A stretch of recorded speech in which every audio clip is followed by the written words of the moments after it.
ನಮಸ್ಕಾರ ಎಲ್ಲ ಆತ್ಮ ಬಂಧುಗಳಿಗೆ. ನಾನು ನಿಖಿತಾ, ಶ್ರೀ ವೀರಭದ್ರೇಶ್ವರ ಪಿರಮಿಡ್ ಧ್ಯಾನ ಮಂದಿರ, ಗುಬ್ಬಿ, ತುಮಕೂರು ಜಿಲ್ಲೆ.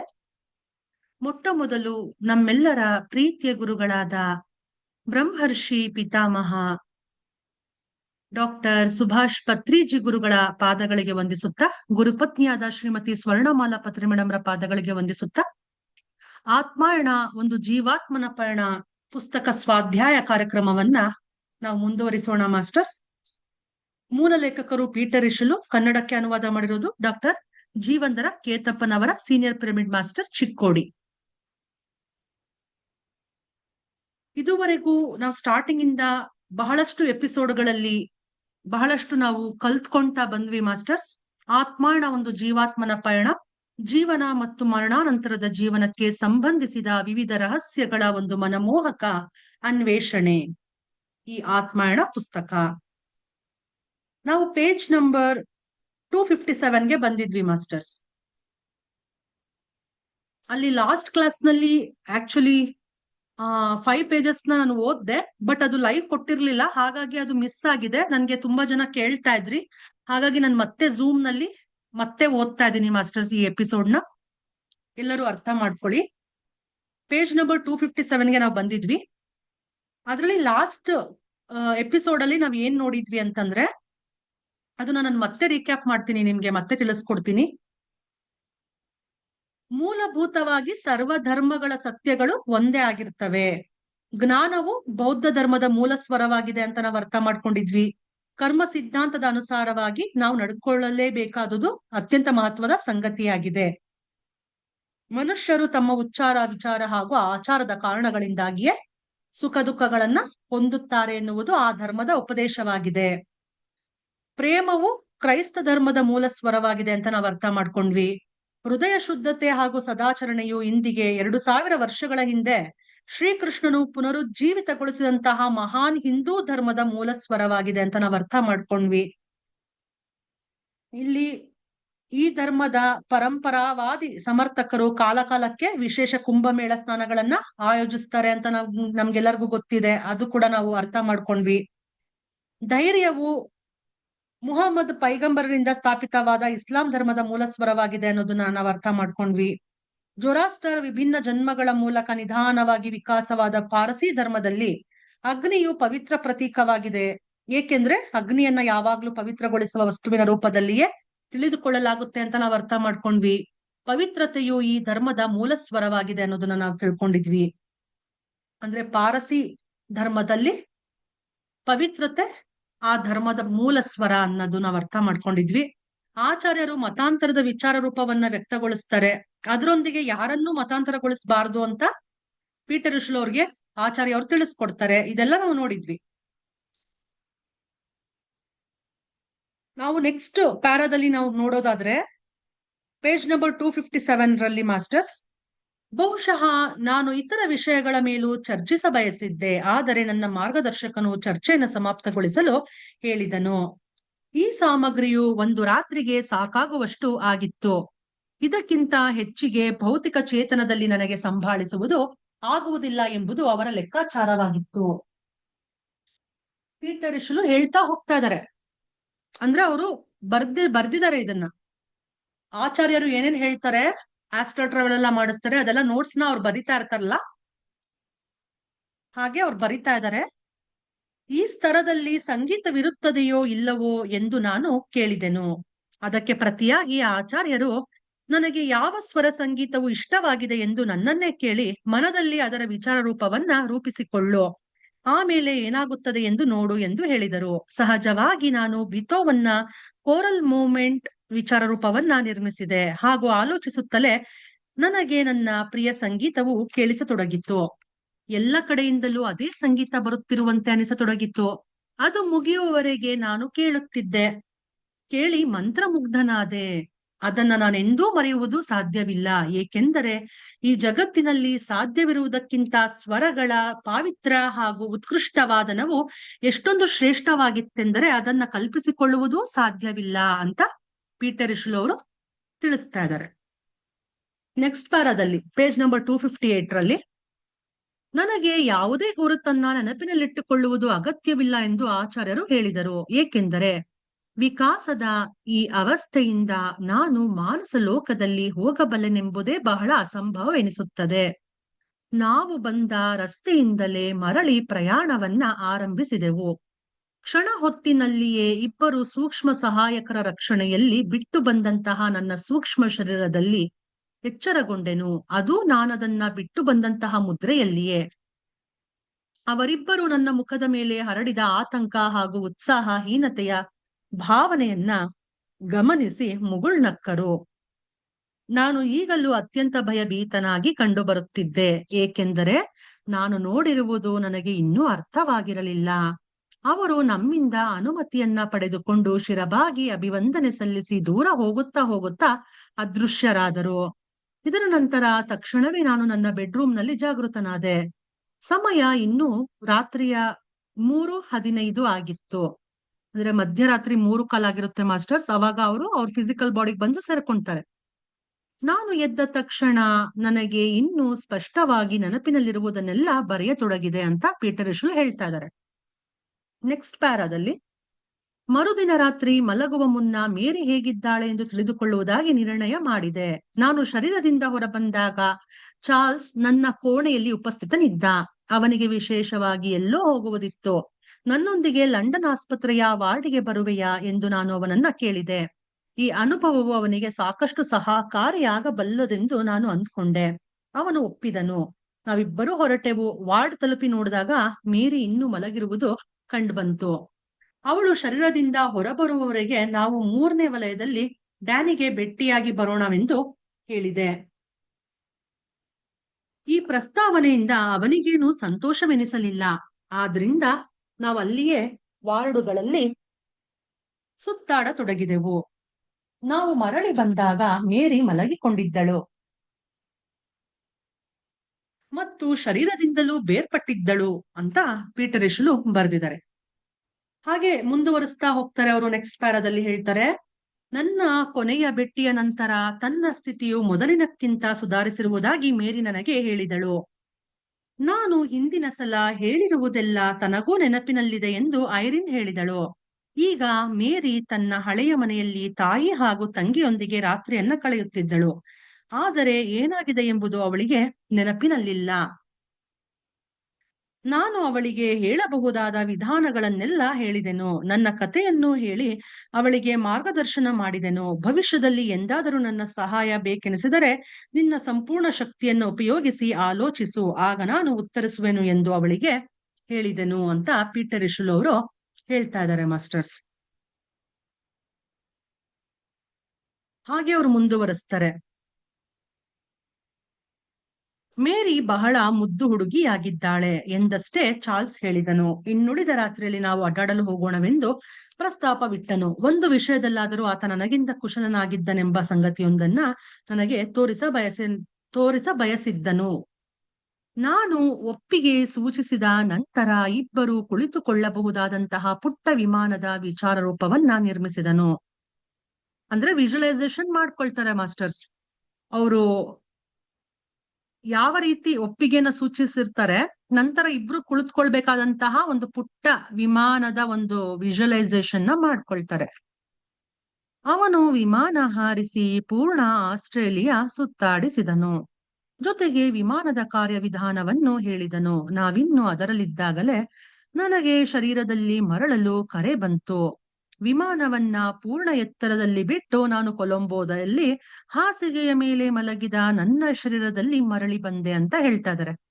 ಅಂದ್ರೆ ಆಸ್ಟ್ರಲ್ ಟ್ರಾವೆಲ್ ಯಾರೋ ಬಂದು ಅವ್ರ ಫಿಸಿಕಲ್ ಬಾಡಿಯನ್ನ ಅಳ್ಳಾಡ್ಸಿದ್ರೆ ಅಥವಾ ಅಲ್ಲಿ ಏನಾದ್ರೂ ಒಂದ್ ಸೌಂಡ್ ಆಗ್ತು ಅಂತಂದ್ರೆ ಅಂತ ಟೈಮಲ್ಲಿ ಅವರು ವಾಪಸ್ಸು ಆ ಸಿಲ್ವರ್ ಕಾರ್ಡ್ ಮುಖಾಂತರ ಆಸ್ಟ್ರಲ್ ಟ್ರಾವೆಲ್ ಹೋಗಿರ್ತಾರಲ್ಲ ಸೂಕ್ಷ್ಮ ಶರೀರದಲ್ಲಿ, ಅದು ವಾಪಸ್ ಬಂದು ಅವ್ರ ಫಿಸಿಕಲ್ ಬಾಡಿಗೆ ಸೇರ್ಕೊಳ್ಬೇಕಾಗಿರುತ್ತೆ ಮಾಸ್ಟರ್ಸ್. ಆ ರೀತಿ ಅವ್ರಿಗೆ ಒಂದ್ ಕಾರ್ಯ ಬರುತ್ತಲ್ವಾ, ಹಾಗಾಗಿ ಅವ್ರ ಫಿಸಿಕಲ್ ಬಾಡಿಗೆ ವಾಪಸ್ ಬಂದ್ಬಿಡ್ತಾರೆ.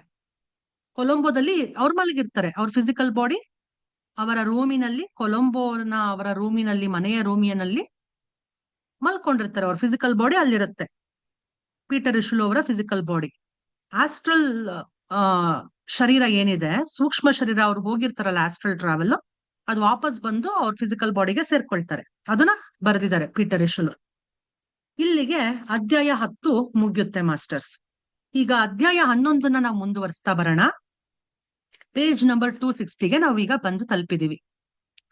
ಪೇಜ್ ನಂಬರ್ 260ನಲ್ಲಿ ಅಧ್ಯಾಯ 11, ಆಚಾರ್ಯರು ಇಂದು ಎಂದಿಗಿಂತ 10 ನಿಮಿಷ ಮುಂಚಿತವಾಗಿ ಬಂದರು. ನಾನು ಇನ್ನೂ ಉಪಹಾರ ಮುಗಿಸುವುದರಲ್ಲಿದ್ದೆ. ಇಡೀ ಒಂದು ವಾರದ ವಿವರಣೆಯನ್ನ ಬರೆದು ಮುಗಿಸಲು ನನಗೆ ಬಹಳ ಸಮಯ ಹಿಡಿಯಿತು. ಮೊದಲು ಬರೆದು ಮುಗಿಸಿದ ಮೇಲೆ ಶೇವ್ ಮಾಡಿಕೊಂಡು ಸ್ನಾನ ಮುಗಿಸಿದೆ. ನಾನಿನ್ನು ಪೂರ್ಣವಾಗಿ ತಯಾರಾಗಿ ಇರದೇ ಇದ್ದುದು ಆಚಾರ್ಯರಿಗೆ ಏನೂ ವ್ಯತ್ಯಾಸವಾಗಲಿಲ್ಲ. ಬದಲಾಗಿ ಬೇಗ ಬಂದುದಕ್ಕೆ ಅವರೇ ನನ್ನ ಕ್ಷಮೆ ಕೋರಿದರು. ಅವರು ತಮ್ಮ ಇಷ್ಟ ಸ್ಥಳವಾದ ಕಾರ್ಪೆಟ್ ಮೇಲೆ ಕುಳಿತುಕೊಂಡು ನಾನು ಬರೆದ ವಿವರಣೆಯನ್ನ ಓದಬಹುದೇ ಅಂತ ಕೇಳಿದ್ರು.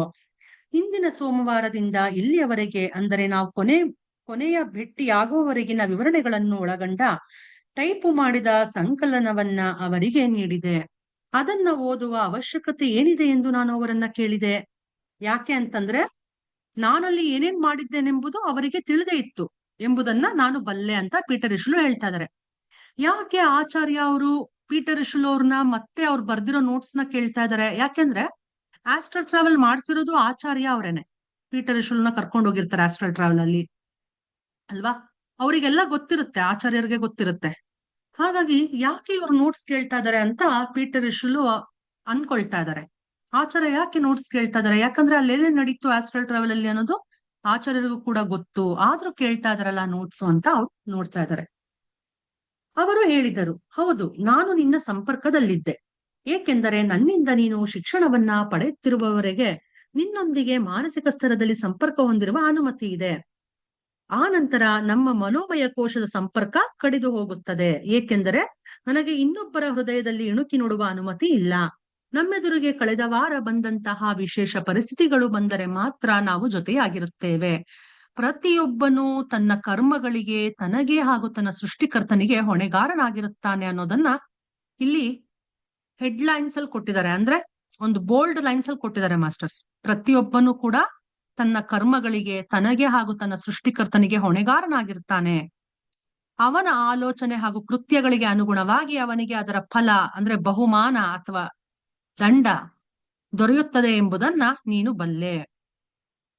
ಅಂದ್ರೆ ಅವ್ರು ಎಂತೆಂತ ಕೃತ್ಯಗಳನ್ನ ಮಾಡಿರ್ತಾರೆ ಮಾಸ್ಟರ್ಸ್ ವ್ಯಕ್ತಿಗಳು, ಅದಕ್ಕೆ ತಕ್ಕಂತಹ ಶಿಕ್ಷೆ, ಬಹುಮಾನ, ದಂಡ ತೆರಲೇಬೇಕಾಗುತ್ತೆ. ಅವರು ಯಾವತ್ತಿದ್ರೂ ತೆರಲೇಬೇಕಾಗತ್ತೆ.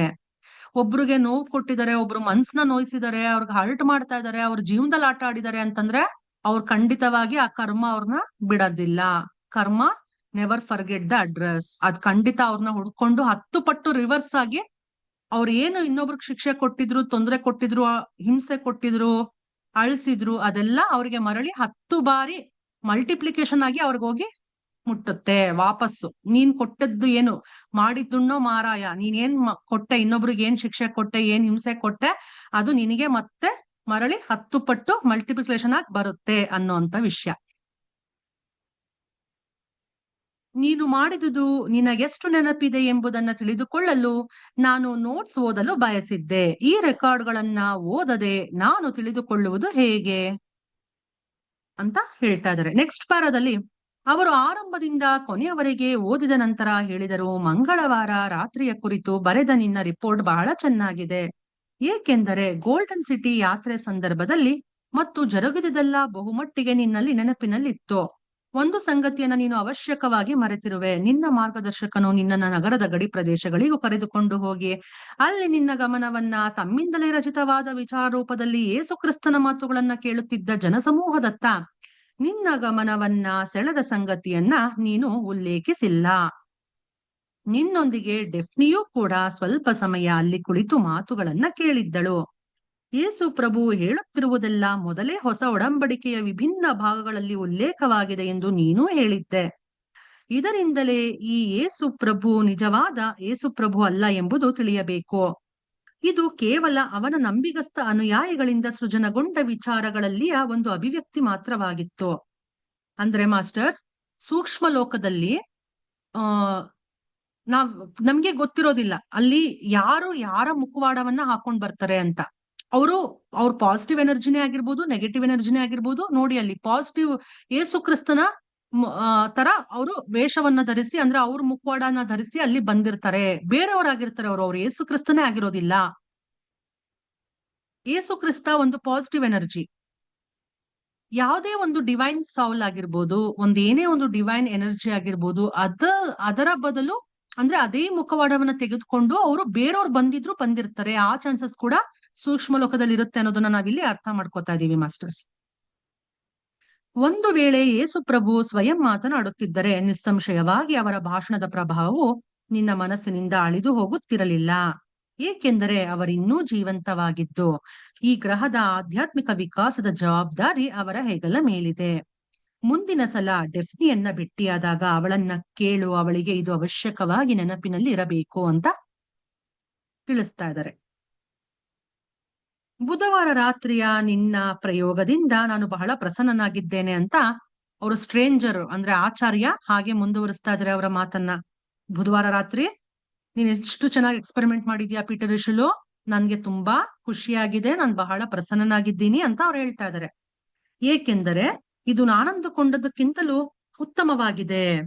ನಿನಗೆ ಮಾನಸಿಕ ಚಟುವಟಿಕೆಗಳನ್ನ ವರ್ಣಿಸಲು ಶಬ್ದಗಳನ್ನ ಹುಡುಕುವುದು ಕಠಿಣವಾಗುತ್ತದೆ ಎಂದು ನಾನು ನಿನ್ನನ್ನ ಎಚ್ಚರಗೊಳಿಸಿದ್ದೆ. ಆದರೂ ಓದುಗರಿಗೆ ಇದರಿಂದ ಅಲ್ಪ ಸ್ವಲ್ಪ ತಿಳುವಳಿಕೆ ಅವಶ್ಯಕವಾಗಿ ಬರುವುದೆಂದು ನನಗನ್ನಿಸುತ್ತದೆ. ನೀನು ನನ್ನ ಈ ಹಿಂದಿನ ಚರ್ಚೆಯಿಂದ ಬಹಳಷ್ಟನ್ನ ಅಳವಡಿಸಿಕೊಂಡಿರುವುದರಿಂದ ನಾನು ಬಹಳ ಸಂತುಷ್ಟನಾಗಿದ್ದೇನೆ ಅಂತ ಆಚಾರ್ಯ ಅಂದ್ರೆ ಆ ಸ್ಟ್ರೇಂಜರ್ ಏನಿದ್ದಾರೆ ಭಾರತೀಯ ಮಿತ್ರ ಅವರು ಪೀಟರ್ ರಿಷುಲೂರ್ಗೆ ತಿಳಿಸ್ತಾ ಇದ್ದಾರೆ ಮಾಸ್ಟರ್ಸ್. ನೆಕ್ಸ್ಟ್ ಪ್ಯಾರಾದಲ್ಲಿ ಪೇಜ್ ನಂಬರ್ 262 ನೆಕ್ಸ್ಟ್ ಪ್ಯಾರಾದಲ್ಲಿ ನಿನ್ನೆ ರಾತ್ರಿಯ ನಿನ್ನ ಯಾತ್ರೆಯ ಕುರಿತು ನಾನು ಸ್ವಲ್ಪ ಹೇಳಬೇಕು. ಭೌತಿಕ ಜಗತ್ತಿನಲ್ಲಿ ಮತ್ತು ಸೂಕ್ಷ್ಮ ಲೋಕದಲ್ಲಿ ಇತರರ ದೃಷ್ಟಿಕೋನವನ್ನ ನೀನು ಪರಿಗಣಿಸಬೇಕು ಹಾಗೂ ಬಹುಮಟ್ಟಿಗೆ ಅವರೊಂದಿಗೆ ಯೋಗ್ಯ ರೀತಿಯಿಂದ ಇರಬೇಕು ಎಂಬುದನ್ನು ನೀನು ತಿಳಿದುಕೊಂಡೆ. ಇದನ್ನ ಬೋಲ್ಡ್ ಲೈನ್ಸ್ ಅಲ್ಲಿ ಕೊಟ್ಟಿದ್ದಾರೆ ಮಾಸ್ಟರ್ಸ್. ನಾವ್ ಇದನ್ನ ಅಂಡರ್ಲೈನ್ ಮಾಡ್ಕೊಳ್ಬಹುದು, ಇಲ್ಲ ಅವರೇ ಬೋಲ್ಡ್ ಲೈನ್ಸ್ ಅಲ್ಲಿ ಕೊಟ್ಟಿದ್ದಾರೆ. ನಾನು ನಿಮ್ಗೆ ಮತ್ತೆ ಅದನ್ನ ಒತ್ತಿ ಹೇಳ್ತೀನಿ. ಭೌತಿಕ ಜಗತ್ತಿನಲ್ಲಿ ಮತ್ತು ಸೂಕ್ಷ್ಮ ಲೋಕದಲ್ಲಿ ಇತರರ ದೃಷ್ಟಿಕೋನವನ್ನ ನೀನು ಪರಿಗಣಿಸ್ಬೇಕಾಗತ್ತೆ ಹಾಗೂ ಬಹುಮಟ್ಟಿಗೆ ಅವರೊಂದಿಗೆ ಯೋಗ್ಯ ರೀತಿಯಿಂದ ಇರಬೇಕು ಎಂಬುದನ್ನ ನೀನೀಗ ತಿಳ್ಕೊಂಡೆ. ಅವುಗಳಿಗೆ ತನ್ನದೇ ಆದ ಮೌಲ್ಯ ಇದೆ.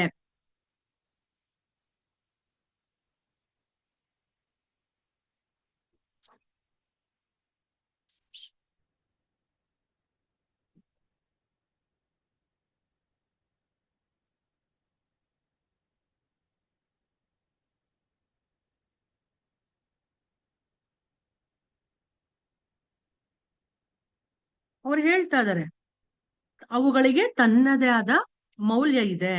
ನಿನ್ನ ರಕ್ಷಣೆಯಲ್ಲಿರುವ ಮೇರಿ ನಿನ್ನನ್ನ ಬಹು ಬೇಗನೆ ಕರೆಯುವಳು. ನೀನು ಅಲ್ಲಿಗೆ ಹೋಗಿ ಅವಳ ಸಮಸ್ಯೆಯನ್ನ ಬಗೆಹರಿಸಲು ಸಹಾಯ ಮಾಡುವೆ ಎಂದು ನನಗೆ ವಿಶ್ವಾಸವಿದೆ.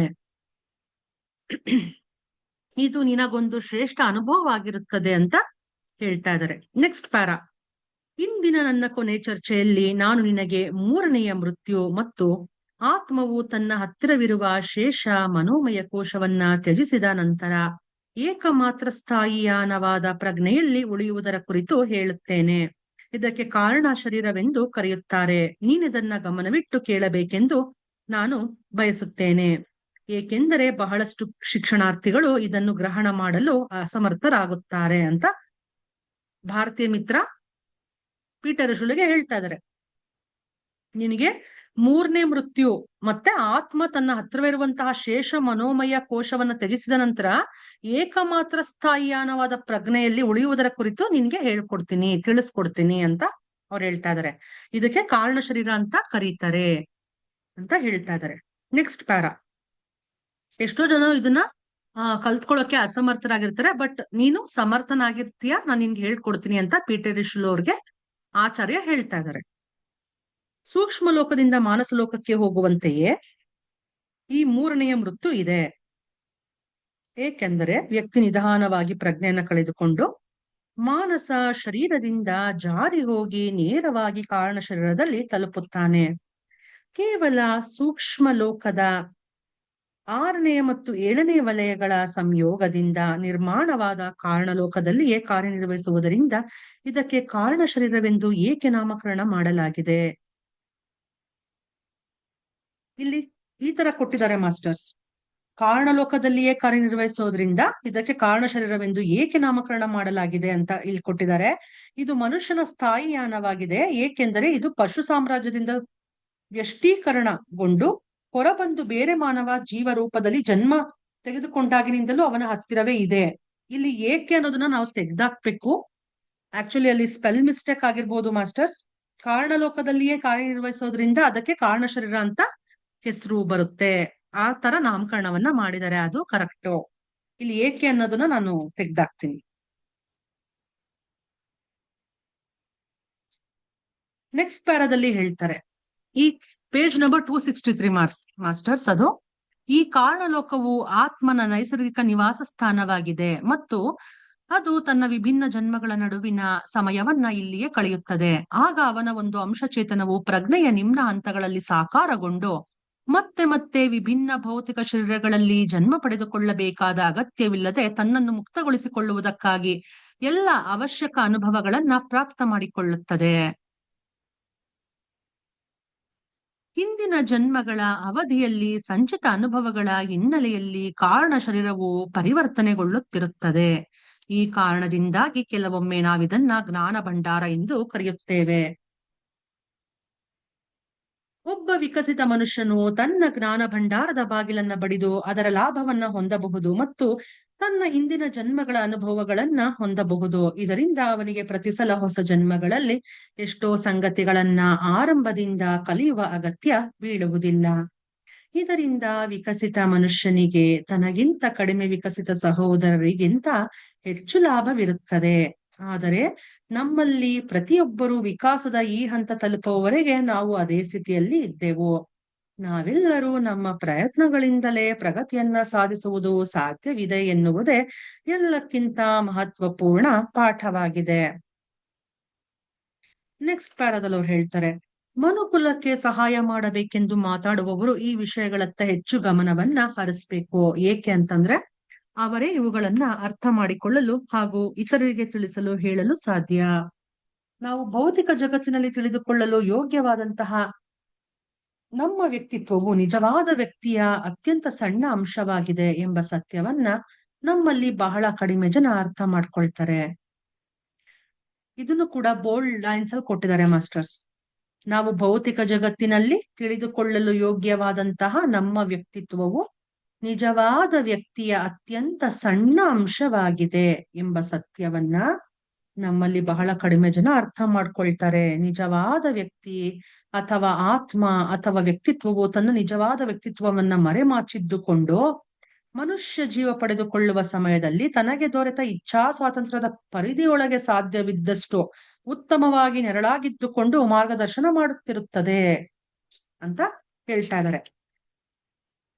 ನೆಕ್ಸ್ಟ್ ಪೇಜ್ ನಂಬರ್ 264 ನಲ್ಲಿ ಕಾರಣ ಹಂತದಲ್ಲಿ ಭೂತ ವರ್ತಮಾನ ಹಾಗೂ ಭವಿಷ್ಯಗಳೆಲ್ಲ ಒಂದೇ ವಾಸ್ತವಿಕತೆಯಾಗಿವೆ. ಇದನ್ನ ಒಂದು ಭೌತಿಕ ಜಗತ್ತಿನ ಉದಾಹರಣೆಯೊಂದಿಗೆ ತಿಳಿಸಿ ಹೇಳುತ್ತೇನೆ. ಸ್ವಲ್ಪ ಸ್ವಲ್ಪ ದೂರದ ನಂತರ ವಕ್ರವಾಗುತ್ತಾ ಹೊರಳುತ್ತಾ ಹೋಗುವ ನದಿಯನ್ನ ಕಲ್ಪಿಸಿಕೊಳ್ಳು.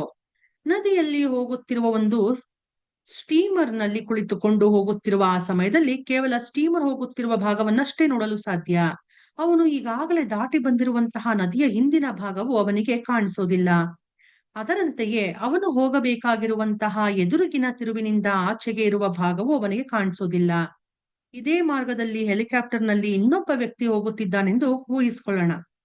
ಅವನಿಗೆ ನದಿಯ ಎಲ್ಲ ತಿರುವುಗಳು ಹಾಗೂ ಸಂಪೂರ್ಣ ಪ್ರವಾಹ ಎಲ್ಲವೂ ಕೂಡ ಕಾಣಿಸ್ತವೆ. ಸ್ಟೀಮರ್ನ ಹಿಂದಿನ ಹಾಗೂ ಮುಂದಿನ ಭಾಗಗಳೆಲ್ಲ ಅವನಿಗೆ ಸ್ಪಷ್ಟವಾಗಿ ಕಾಣಿಸ್ತವೆ. ಸಮಗ್ರ ದೃಶ್ಯವೆಲ್ಲ ಏಕಕಾಲಕ್ಕೆ ಅವನ ಕಣ್ಣೆದುರಿಗೆ ಇದೆ. ಅವನಿಗೆ ಯಾವುದೇ ಭೂತ ಭವಿಷ್ಯ ಹಾಗೂ ವರ್ತಮಾನಗಳೆಂಬುದು ಇರೋದಿಲ್ಲ. ಈ ಸ್ಟೀಮರ್ ಹಾಗೂ ಹೆಲಿಕಾಪ್ಟರ್ ಯಾತ್ರಿಗಳೊಂದಿಗೆ ಅವಿಕಸಿತ ಹಾಗೂ ವಿಕಸಿತ ಮನುಷ್ಯರ ಹೋಲಿಕೆಯನ್ನ ನಾವು ಮಾಡಬಹುದು ಅಂತ ಈ ಪ್ಯಾರಾದಲ್ಲಿ ಅವರು ತಿಳಿಸ್ತಾ ಇದ್ದಾರೆ. ಹಾಗೆ ನೆಕ್ಸ್ಟ್ ಪ್ಯಾರಾ ಹಾಗೆ ನಾವು ಮುಂದುವರ್ತಾ ಹೋದ್ರೆ, ಕಾರಣ ಲೋಕದಲ್ಲಿ ತಲುಪಿದ ಮೇಲೆ ಆತ್ಮನಿಗೆ ತನ್ನ ಎಲ್ಲ ಪೂರ್ವ ಜನ್ಮಗಳ ಸಂಪೂರ್ಣ ವಿವರಗಳೆಲ್ಲವನ್ನ ಚಿತ್ರಣಗಳ ರೂಪದಲ್ಲಿ ತೋರಿಸ್ಕೊಡಲಾಗುತ್ತಂತೆ ಮಾಸ್ಟರ್ಸ್.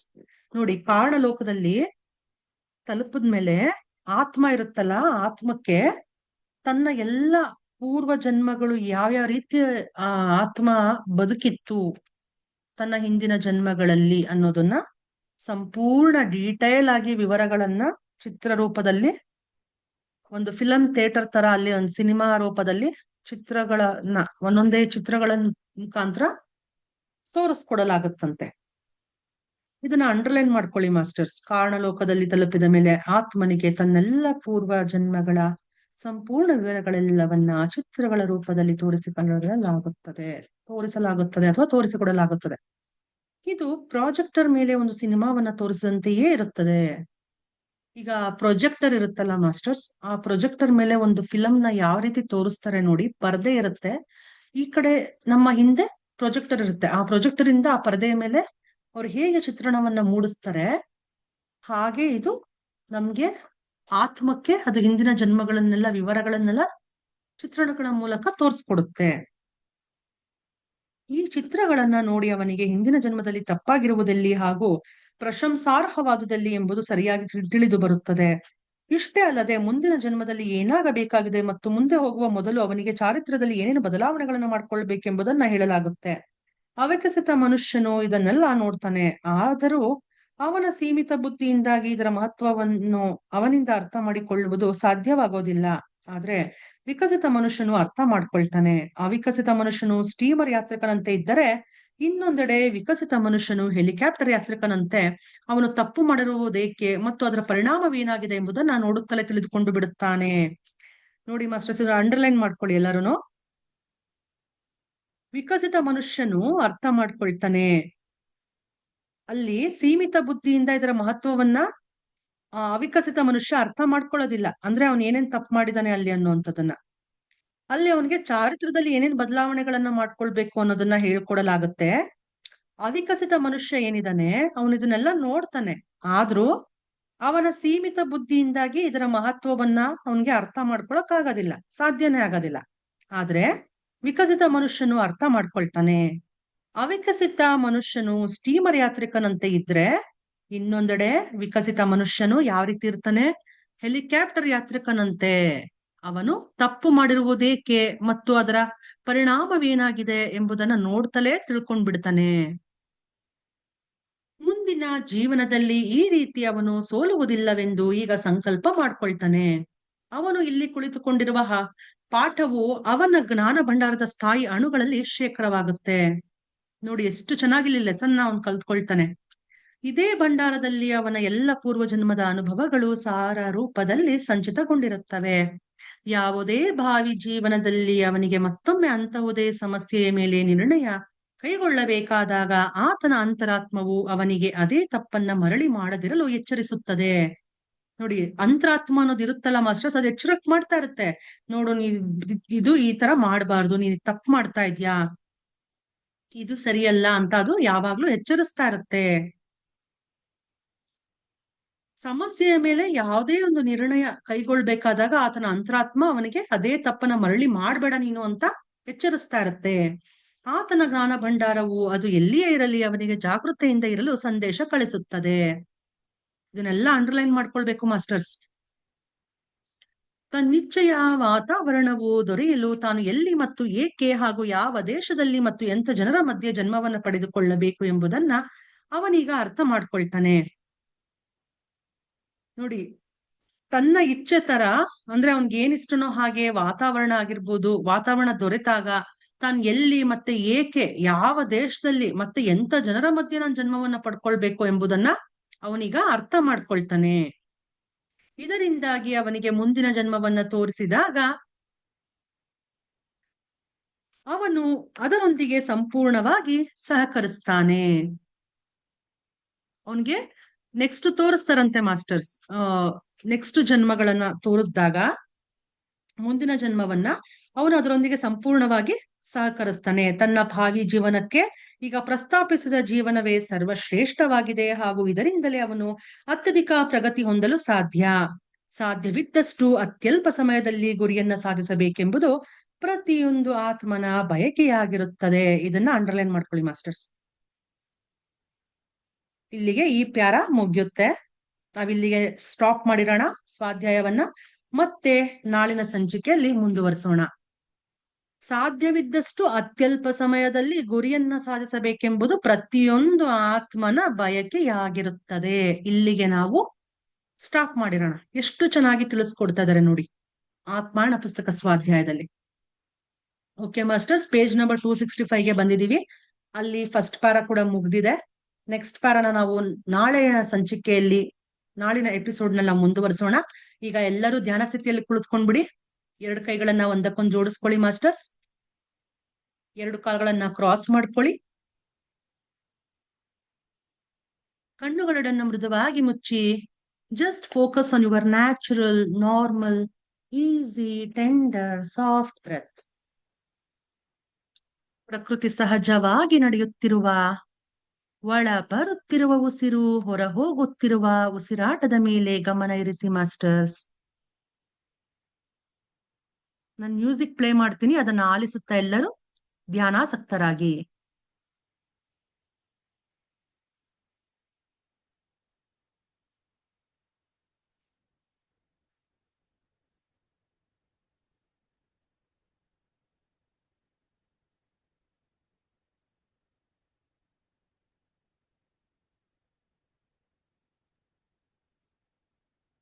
ಧ್ಯಾನವೆಂದರೆ ಶ್ವಾಸದ ಮೇಲೆ ಗಮನ.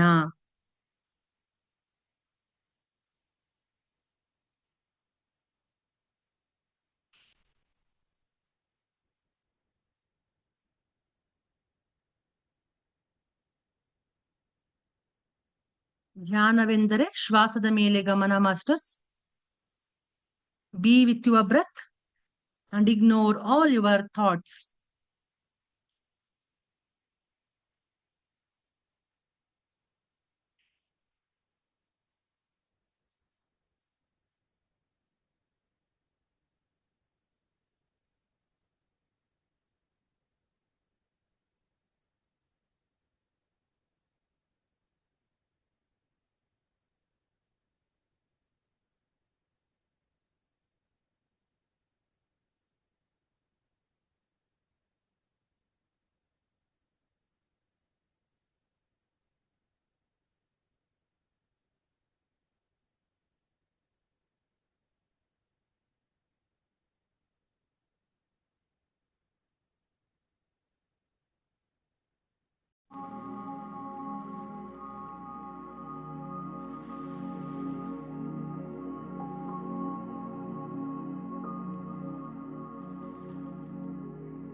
ನೀವು ಆಳವಾಗಿ ಪ್ರವೇಶಿಸ್ಕೊಳ್ಳಿ ಮಾಸ್ಟರ್ಸ್.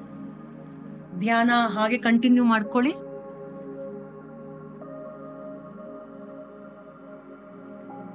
ನಾವು ಮಾಡ್ತಾ ಇರೋದು ಆನಾಪಾನಸತಿ ಧ್ಯಾನ, ಪತ್ರಿ ಜಿಗುರುಗಳ ಕಾನ್ಶಿಯಸ್ನೆಸ್ ಅಲ್ಲಿ. ಉಸಿರು ಒಳಗಡೆ ಬರ್ತಾ ಇದೆ, ಹೊರಗಡೆ ಹೋಗ್ತಾ ಇದೆ. ನಮ್ಮ ಶ್ವಾಸವೇ ನಮ್ಮ ಗುರು. ಶ್ವಾಸ ಗುರುವಿನೊಂದಿಗೆ ಅನುಸಂಧಾನವಾಗಿ ಹಾಗೆ ಮುನ್ನಡೆಯಿರಿ ಮಾಸ್ಟರ್ಸ್.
ಕೊನೆಗೆ 2 ನಿಮಿಷಗಳು ಮಾಸ್ಟರ್ಸ್. ಮ್ಯೂಸಿಕ್ ಸ್ಟಾಪ್ ಆಗುತ್ತೆ.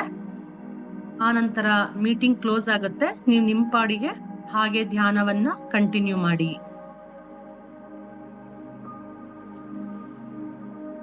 ಆನಾಪಾನಸತಿ ಧ್ಯಾನ ಸರಳವಾದ ಸುಂದರವಾದ ಈ ಆನಾಪಾನಸತಿ ಧ್ಯಾನವನ್ನ ನಮ್ಮೆಲ್ಲರಿಗೂ ಪರಿಚಯಿಸಿಕೊಟ್ಟಂತಹ ಪತ್ರಿಜಿ ಗುರುಗಳಿಗೆ ಲೋಡ್ಸ್ ಆಫ್ ಗ್ರಾಟಿಟ್ಯೂಡ್ ನಾವು ಈ ಮೂಲಕ ತಿಳಿಸೋಣ masters. Be with your breath. ಹಾಗೆ ಶ್ವಾಸ ಗುರುವಿನೊಂದಿಗೆ ಮುನ್ನಡೆಯಿರಿ.